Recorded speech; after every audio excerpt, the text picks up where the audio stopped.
श्री बद्री नारायण भगवान की जय। रामचंद्र भगवान की जय। कृष्णचंद्र भगवान की जय। पवन सुत हनुमान की जय।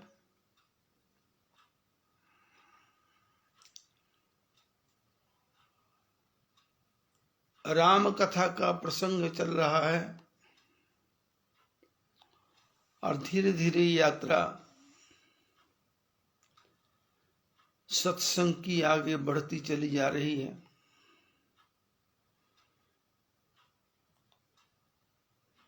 श्रोता को भी आनंद आ रहा है और वक्ता को भी आनंद आ रहा है, क्योंकि भगवान की कथा क्या है कि श्रोता वक्ता ज्ञान निधि। कथा राम की गूढ़ है।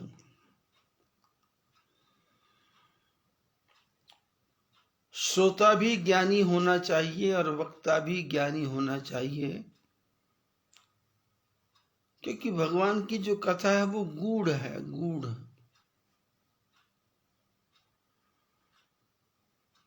जल्दी से समझ आने वाली नहीं है। आदमी उलझ जाएगा।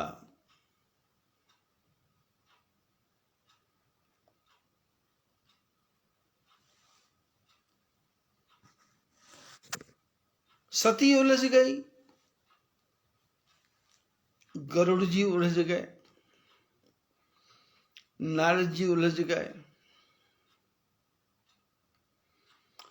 हनुमान जी उलझ गए,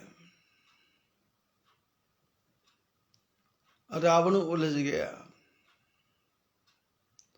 तो फिर हमारे आपके जैसे कौन क्या हो सकते हैं? हम और आप तो साधारण जीव हैं। निज गिरा पावन करण कारण राम जस तुलसी क्यों। गोस्वामी जी तुलसीदास जी कहते हैं कि मैंने अपनी वाणी को पवित्र करने के लिए ये राम जी की कथा सुनाई है। निज गिरा पावन करण कारण राम जस तुलसी कहो। उन्होंने स्पष्ट शब्दों में कहा कि मेरे को आता जाता कुछ नहीं है, बस मेरी वाणी पवित्र हो जाए तो मैं ये कथा कर रहा हूं। ये बात हर जीव के ऊपर लागू होती है। हर जीव का यही सिद्धांत है। हर जीव को ऐसा ही समझना चाहिए। मैं ज्ञानी हूं, मैं बुद्धिमान हूं, मैं समझदार हूं, लेकिन फिर भी भगवान की कथा को सुनने के लिए, सुनाने के लिए श्रोता वक्ता ज्ञान निधि, श्रोता को भी समझदार होना चाहिए और वक्ता को भी समझदार होना चाहिए।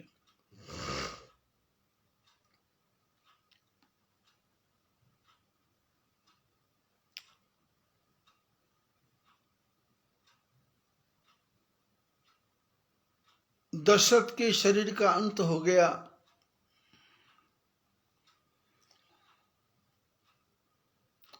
भरत जी अयोध्या में आ गए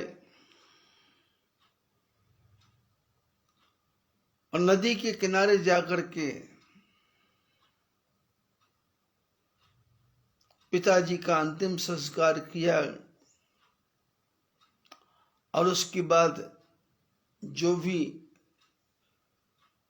10 दिन की क्रियाएं होती हैं, 13 दिन की क्रियाएं होती हैं, वो सारी क्रियाएं की।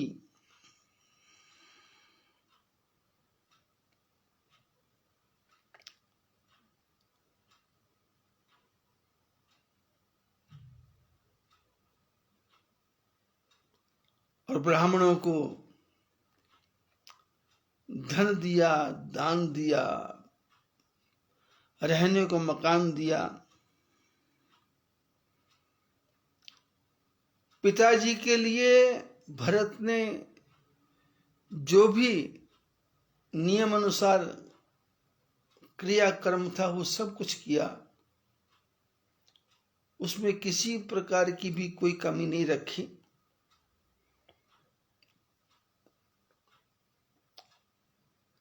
सब लोग चर्चा करते हैं कि ऐसे पिताजी का श्राद्ध, ऐसे पिताजी का कर्मकांड, ऐसे पिताजी का सारा कर्म संसार में शायद ही किसी ने किया हो।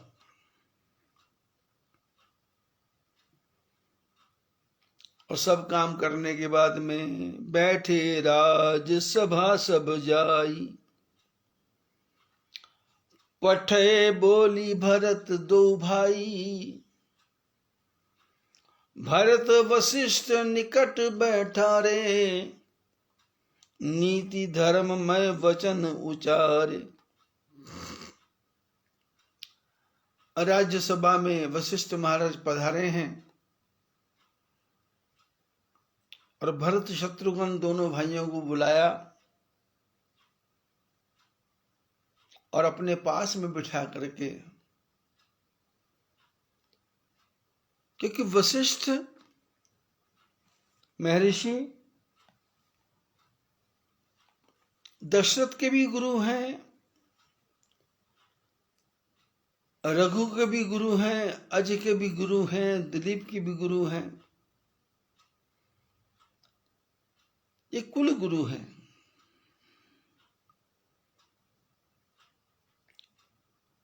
तो वशिष्ठ महाराज ने दोनों भाइयों को पास बिठा करके जो धर्म के अनुसार वचन थे उन वचनों को बोलना प्रारंभ किया कि राजा का धर्म क्या होता है, पुत्र का धर्म क्या होता है, पिता का धर्म क्या होता है, समाज में कैसे रहना चाहिए, समाज में कैसे जीना चाहिए। हम और आप लोग क्या करते हैं, शास्त्रों को पढ़ के नहीं जीते, बस देखा देखी सब काम हमारा चलता है।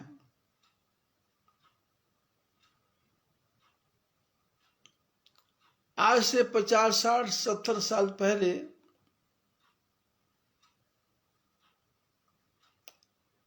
घरों में डबल बेड नहीं हुआ करता था,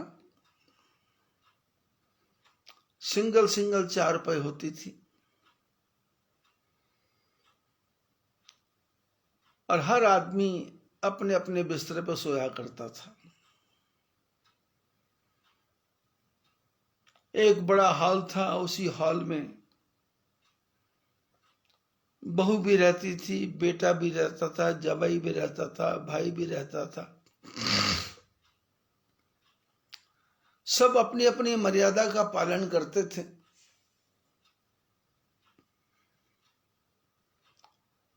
लेकिन ये डबल बेड का चलन कब से शुरू हुआ? जब से भारत पर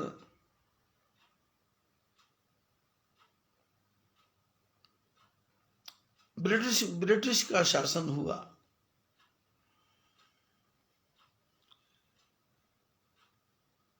क्योंकि ईसाई धर्म में धर्म नाम की चीज नहीं है। मुसलमान जो मजहब है उसमें धर्म नाम की कोई चीज नहीं है।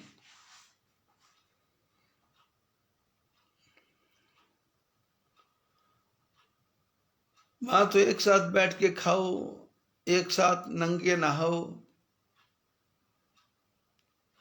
ना माँ है, ना बाप है, ना बहन है, ना भाई है, बस पशुओं की तरह व्यवहार है। लेकिन सनातन धर्म में तो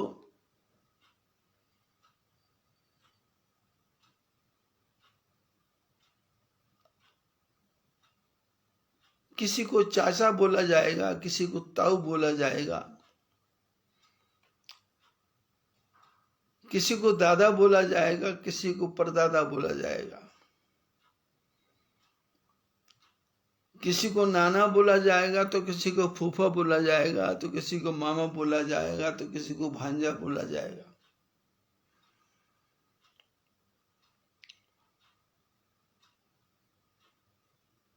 और बाकी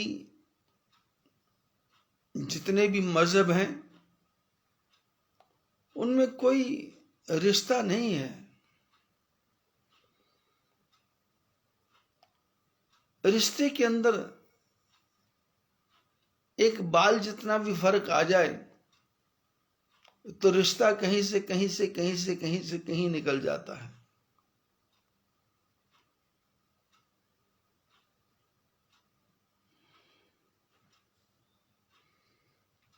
वशिष्ठ महाराज कुल गुरु हैं। भरत को नीति के अनुसार वचन बता रहे हैं। प्रथम कथा सब मुनिवर वर्णी, कई कुटिल कीन जस करनी। सबसे पहले वशिष्ठ महाराज ने कथा प्रारंभ की, बात करना प्रारंभ किया और बात के मूल में कहा कि कैकेयी जो तुम्हारी मां है उसने बहुत कुछ टेढ़ा काम कर दिया, कुटिलता से, चालाकी से, धोखा दे करके।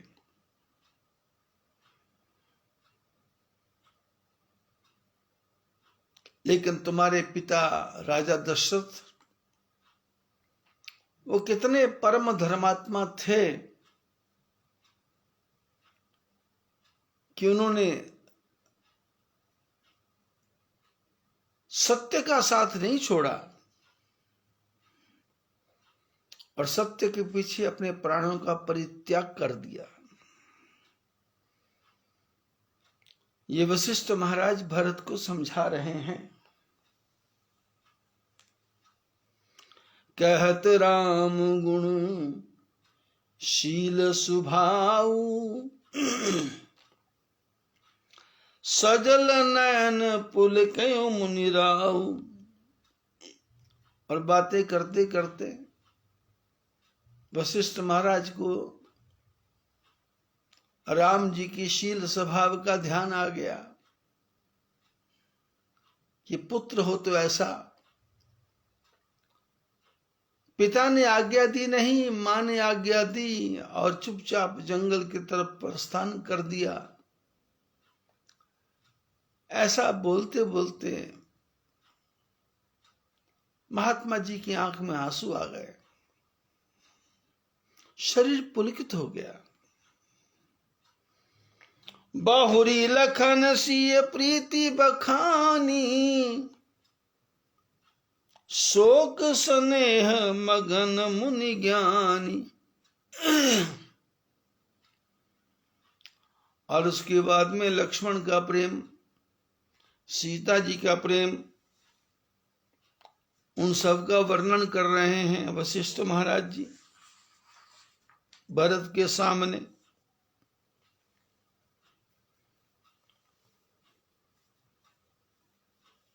वशिष्ठ महाराज बोल रहे हैं, भरत जी सुन रहे हैं।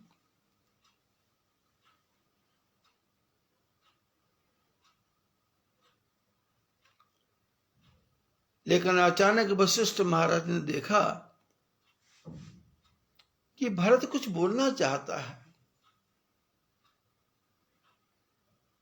क्या बोलना चाहता है? क्योंकि जो महापुरुष होते हैं वो दूसरे के चेहरे से पता कर लेते हैं कि ये मेरी बात को ध्यान से सुन रहा है या नहीं सुन रहा, इसका मन मेरी बात में लगा है या नहीं लगा है। ऐसे जो बड़े बूढ़े होते हैं, समझदार होते हैं, वो सिर्फ बकबक झकझक नहीं करते रहते, वो जिसको समझा रहे हैं उसके चेहरे के भाव को पढ़ लेते हैं कि मैं तो बोल रहा हूं पर ये सुन नहीं रहा, लग रहा है कि सुन रहा है पर ये सुन नहीं रहा। मैं जो बताना चाहता हूं वैसा ये समझना नहीं चाहता, या जो मैं बता रहा हूं इसकी समझ में नहीं आ रहा। ये बड़ी विचित्र कथा है।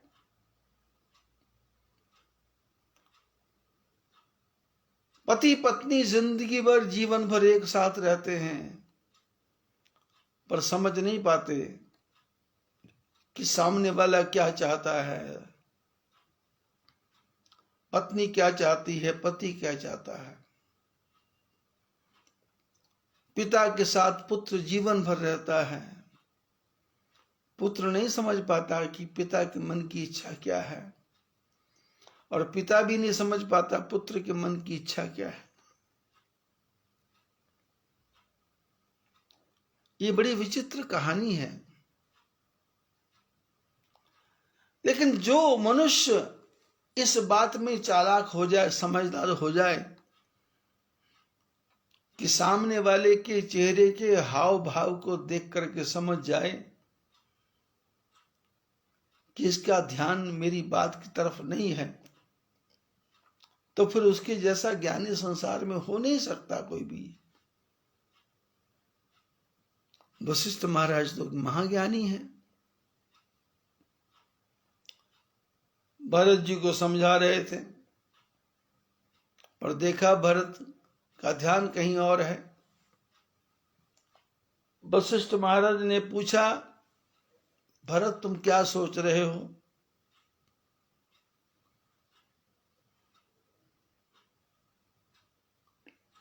भरत ने वशिष्ठ महाराज के चरणों को हाथ लगा के कहा, प्रभु आपने कहा मेरी मां की कुटिल करनी, आपने कहा दशरथ जी ने धर्म का पालन किया, आपने कहा राम जी ने मर्यादा का पालन किया, कुछ भी नहीं बोले। आपने बताया कि लक्ष्मण जी सीता जी ने भी धर्म का पालन किया और साथ चल दिए, और आपकी बातों से एक बात समझ में आ गई कि आप क्या कहना चाहते हो। वशिष्ठ महाराज ने कहा, मैं क्या कहना चाहता हूं तुम समझ गए? बोले हाँ समझ गया। बोले क्या समझे? बोले ये समझा कि सारा दोष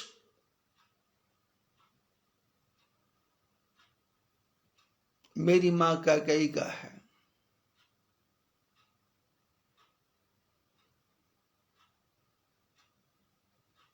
वशिष्ठ महाराज बोले ये तो है। भरत ने कहा, क्षमा करें प्रभु, आप मेरे गुरुदेव हैं, क्षमा करें। इसमें ना मेरी मां का दोष है, ना मेरे पिताजी का दोष है, ना मेरे भाइयों का दोष है, ना मेरी भाभी का दोष है, ना मेरे छोटे भाई का दोष है। इस सब के पीछे आप दोषी हैं।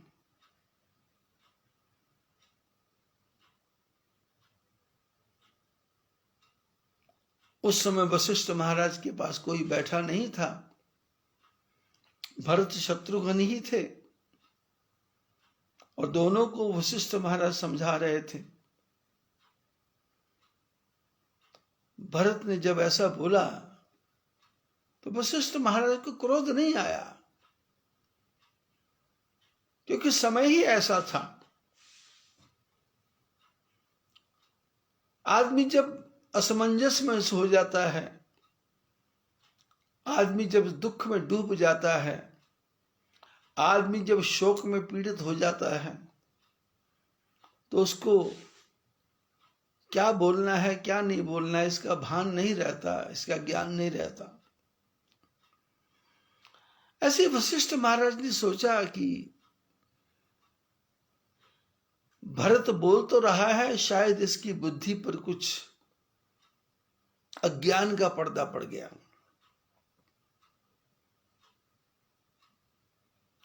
वशिष्ठ महाराज ने पूछा, भरत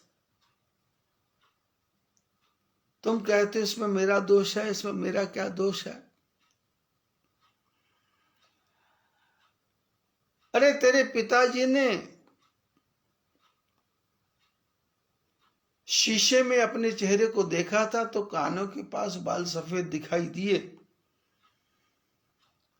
श्रवण समीप भय शीत केशा, मनहु जरठपन अस उपदेशा। कानों के पास बाल सफेद दिखाई दिए तुम्हारे पिताजी को। राय सुभाय मुकुर कर दीना, स्वभाव से सभा में बैठे बैठे हाथ में शीशा ले लिया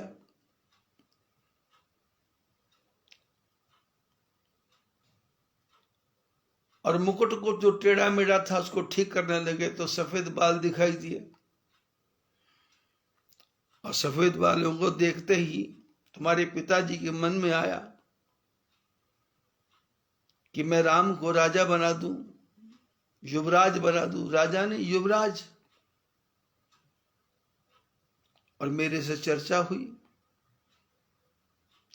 और मेरे से चर्चा होने के बाद में उन्होंने कहा कि कोई मुहूर्त निकाल दो। तो वशिष्ठ महाराज बोले, मैंने कहा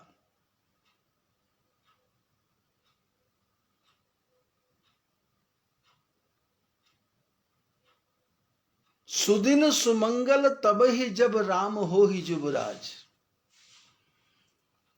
वही दिन अच्छा है, वही घड़ी अच्छी है, वही समय अच्छा है जब राम को युवराज हो जाए।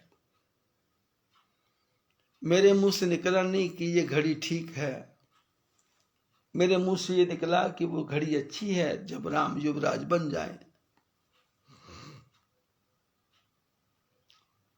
शायद मेरी बुद्धि में सरस्वती का वास हो गया होगा।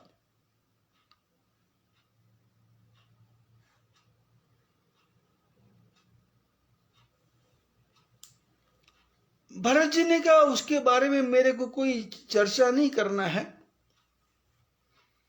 पर फिर भी मेरे को लगता है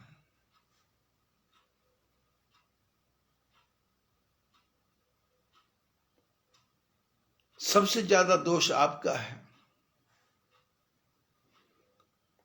वशिष्ठ महाराज ने कहा, मेरा क्या दोष है? मैंने तो तुम्हारे पिता के कहने के अनुसार जाकर के राम जी को समझाया था कि राम करो सब संयम आजू। राम संयम का पालन करो, प्रातःकाल तुमको तुम्हारे पिताजी राजा बनाएंगे। और बेटा संयम का पालन करे और पिता संयम का पालन न करे, ये कौन से शास्त्र में लिखा है? तुम्हारे पिता दशरथ एक रात कैकेयी के महल में नहीं जाते तो क्या नुकसान हो जाता था? गलती तो तुम्हारे पिता की है। महाराज जी ने कहा, मैं इसके बारे में कोई चर्चा नहीं कर रहा। पिता की गलती है, माता की गलती है, पर आप सब बता रहे हो कि मेरी मां ने पहला वरदान मांगा भरत को राज, और दूसरा वरदान मांगा राम जी को 14 वर्ष का वनवास। ये बात बिल्कुल ठीक है ना? वशिष्ठ महाराज बोले, हाँ बिल्कुल ठीक।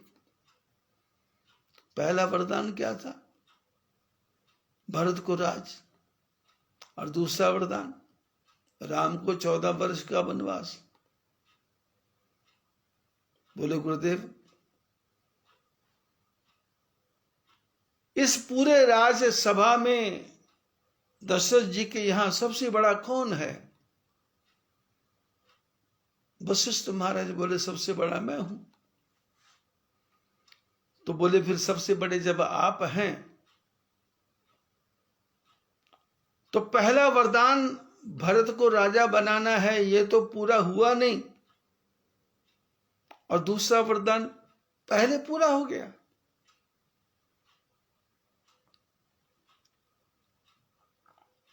आप यदि चाहते तो राम जी के वनवास जाते समय आप उस समय रोक देते कि भरत को आने दो और उसको राजा बनने दो, उसके बाद राम जी को वनवास होगा, ऐसा नियम आप बोल सकते थे। पर सारी गलती आपकी है। वशिष्ठ महाराज बोले मैं रोक देता तो क्या होता, तो क्या राम वनवास नहीं जाते? बोले नहीं, मैं राजा बन जाता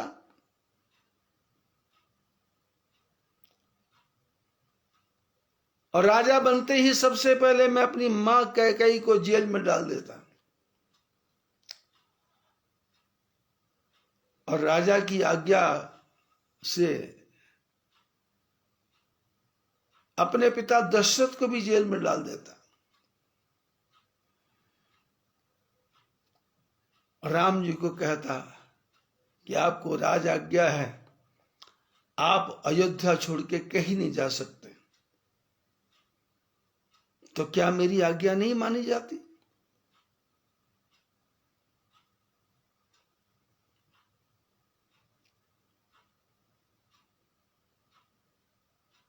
भरत जी की बातें सुन करके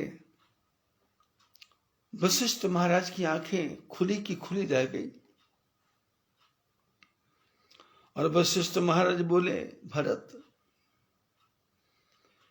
ये बातें जो तुम अभी बोल रहे हो हमारी समझ में भी नहीं आई, हमारे दिमाग में भी नहीं आई, हमने इसके बारे में कभी सोचा ही नहीं। पर भरत एक बात ध्यान दो, सुनहु भरत भावी प्रबल, बिलख कहो मुनिनाथ, हानि लाभ जीवन मरण, यश अपयश विधि हाथ।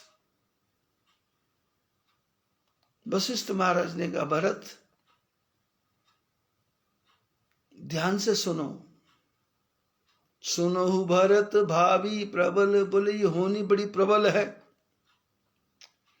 जो तुम बातें तुम हमको सिखा रहे हो, समझा रहे हो, ये बातें हमारी बुद्धि में आ जानी चाहिए थी। ये सारी बुद्धि, ये सारी बातें हमको समझ में आनी चाहिए थी। मैं ज्ञानी आदमी हूं, पूरा जीवन धर्मशास्त्रों को पढ़ा है, लेकिन बेटे ये होनी है, ये बड़ी प्रबल है। सुनहु भरत भावी प्रबल, बिलख कहो मुनिनाथ, हानि लाभ जीवन मरण, यश अपयश विधि हाथ। बोले बेटे ये होनी ऐसी प्रबल है,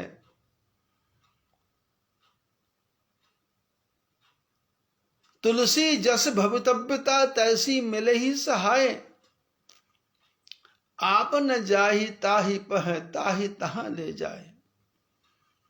बोले होनी इतनी प्रबल है, ये स्वयं नहीं जाती, ये आदमी को स्वयं को खींच करके लेके चली जाती है। संसार में हानि कब होगी कुछ पता नहीं, लाभ कब होगा कुछ पता नहीं, जीना क्या है पता नहीं, मरना क्या है पता नहीं। हानि लाभ जीवन मरण, यश अपयश विधि हाथ। यश को अपयश में कब बदलना है ये परमात्मा के हाथ में है, अपयश को यश में कैसे बदलना है ये भी परमात्मा के हाथ में है। अस विचार कही दइए दोषु।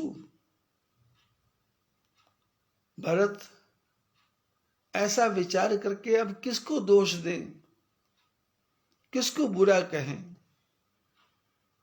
तुम मेरे को बुरा कहोगे, मैं दशरथ जी को बुरा कहूंगा।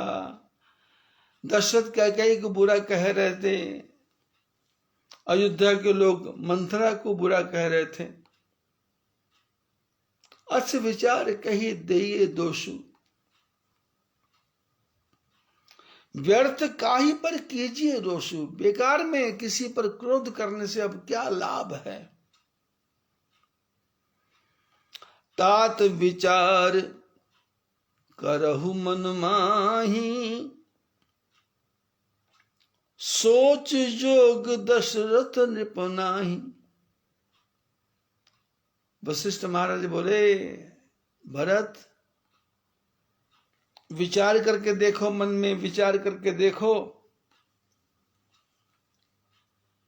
कि राजा दशरथ के प्रति सोच करने की कोई आवश्यकता नहीं है।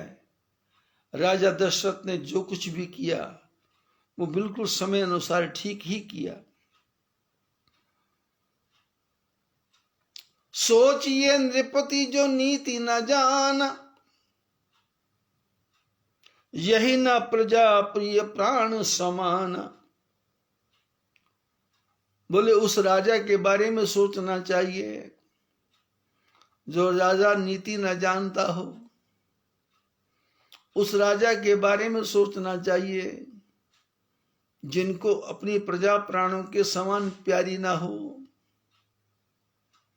सोचिए वैश्य कृपण धनवानु, बोले उस बनिए के बारे में सोचना चाहिए जिसके पास पैसा तो बहुत है पर कंजूस है, एक भी पैसा खर्च नहीं करता।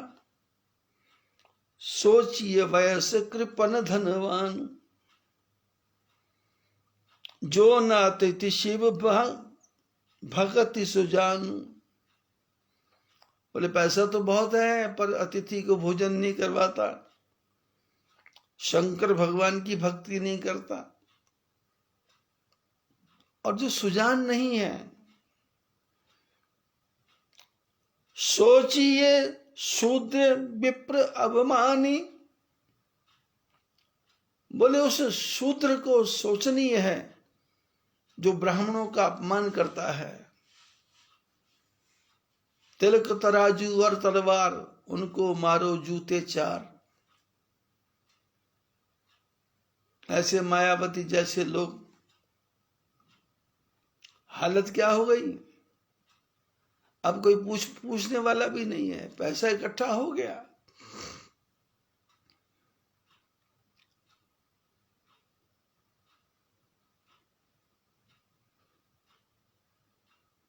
जो शूद्र ब्राह्मण देवता का अपमान करे उसके बारे में सोचना चाहिए।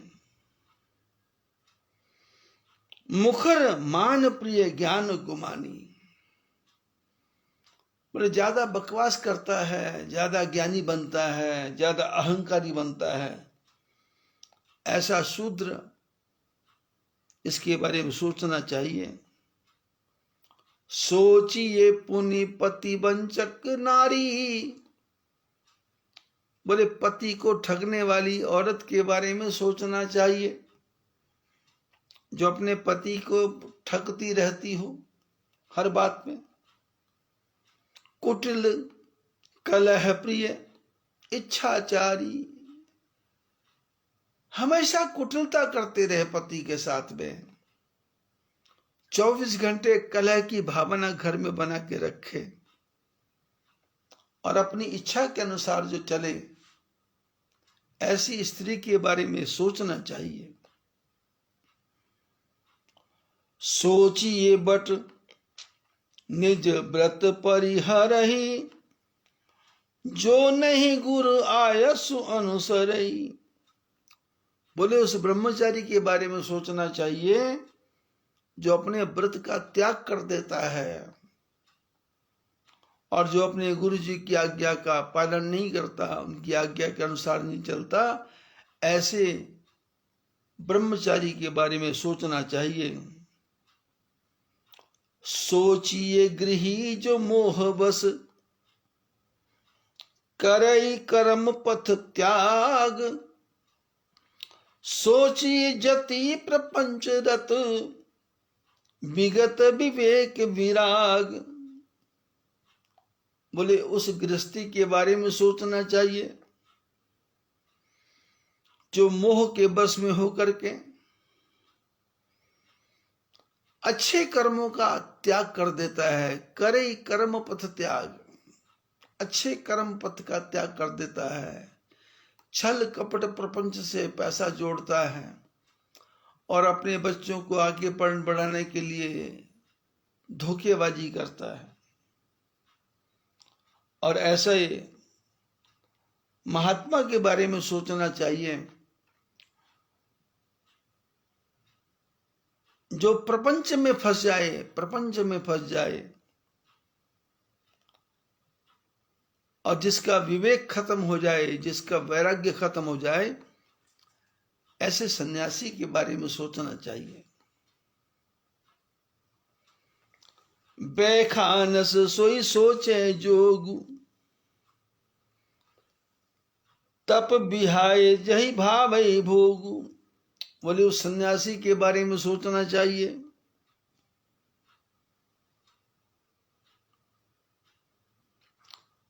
जो तपस्या को छोड़ करके भोग की तरफ भागता है, जीव के स्वाद की तरफ भागता है।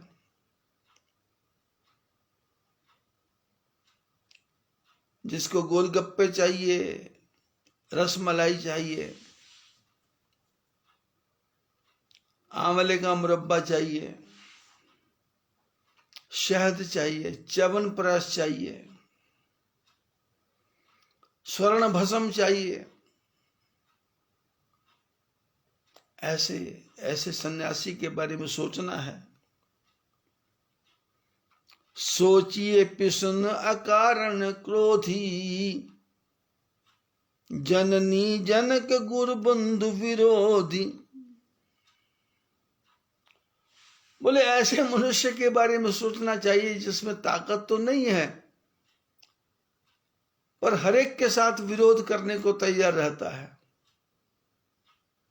मां, बहन, भाई, मित्र, संबंधी सबसे विरोध। वो छोटी सी कहावत है ना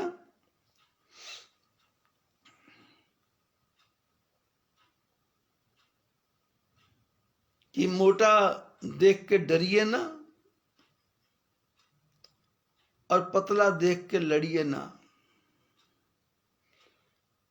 कमजोर देख करके झगड़े पे उतारू नहीं हो जाना, क्योंकि कमजोर के पास कैसा दाव होगा वो तुमको पटक देगा। और मोटा है तो डरना मत, क्योंकि वो तुमको गिराने से पहले स्वयं ही गिर जाएगा। सोचिए पिसुन अकारण क्रोधी, चिड़चिड़ स्वभाव वाला, बिना मतलब क्रोध करने वाला, ऐसे आदमी के बारे में सोचना चाहिए। सब विधि सोचिए पर अपकारी, निज तन पोषक निर्दय भारी। बोले ऐसे आदमी के बारे में सोचना चाहिए जो दूसरे का बुरा ही करता रहे और अपने शरीर के पोषण करने के लिए दूसरे को दुख देता रहे। सोच लिए सब ही विधि सोई, जो न छाड़ छल हरिजन होई। बोले सबसे ज्यादा सोचनीय वो प्राणी है जो छल कपट को त्याग करके, जिसने भगवान की भक्ति को छोड़ दिया, छल कपट नहीं छोड़ा, भगवान की भक्ति को छोड़ दिया, ऐसा प्राणी सोचनीय है।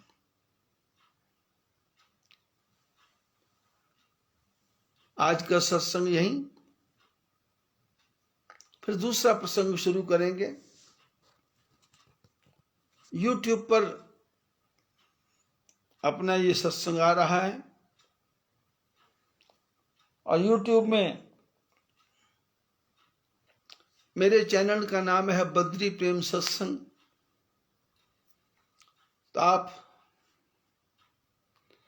बद्री प्रेम सत्संग YouTube पे सर्च में लिखेंगे इंग्लिश भाषा में तो 400 से ज्यादा प्रवचन सुनने को देखने को मिलेंगे।